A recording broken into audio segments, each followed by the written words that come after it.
memori manusia.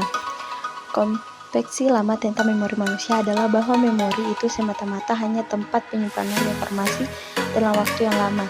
Jadi, memori adalah koleksi potongan-potongan kecil informasi yang terlepas dan tidak saling berkaitan. Mulai dari tahun 1960-an, memori manusia dipandang sebagai suatu struktur yang rumit untuk mengolah dan mengorganisasikan semua pengetahuan.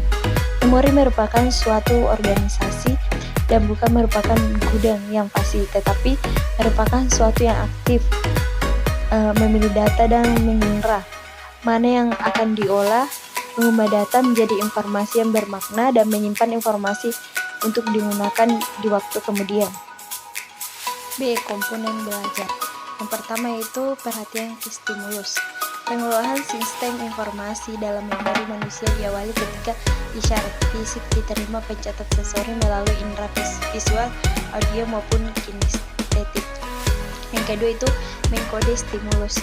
Apakah stimulus akan diolah sebagai informasi aktif atau akan lebih lanjut atau tidak sampai memori jangka panjang sebagai memori inaktif, maka diperlukan pengolahan lebih lanjut. Yang ketiga itu penyimpanan dan retrieval. Pengkodean yang dimaksudkan untuk menyimpan informasi guna disimpan dalam memori jangka panjang untuk dapat diingat kembali sewaktu-waktu diperlukan. C. Pembelajaran berdasarkan teori pengolahan informasi. Penerapan teori pengolahan informasi adalah pembelajaran yang berasal dari asumsi bahwa memori manusia itu suatu sistem yang aktif yang menyeleksi, mengorganisasi, dan mengubah menjadi sandi informasi dan keterampilan bagi penyimpanan untuk dipelajari. Para ahli teori kognitif berasumsi bahwa belajar yang berhasil sangat tergantung pada tindakan si pembelajar daripada hal-hal yang ada di lingkungannya. Komponen belajar menurut pengolahan informasi seperti yang dipaparkan pada bagian awal, komponen belajar adalah yang pertama perhatian ditujukan pada stimulus, pengkodean stimulus, penyimpanan dan mendapatkan kembali atau retrieval kembali. Yang pertama, membimbing peserta didik dalam menerima stimulus. Sistem memori manusia dapat melakukan proses seleksi atas stimulus.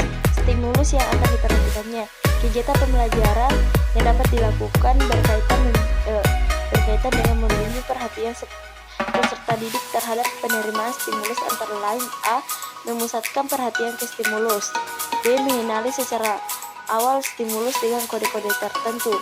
Hal ini penting agar kegiatan menyajikan fokus dalam memudahkan peserta didik menerima informasi yang cermat dan lengkap. Yang kedua itu memperlancar pengode. Selama belajar, fungsi pengodean adalah untuk menyiapkan informasi baru yang disimpan ke dalam memori jangka panjang. Proses ini menghendaki transformasi dan informasi menjadi kode ringkasan untuk memudahkan mengingat kembali di waktu kemudian.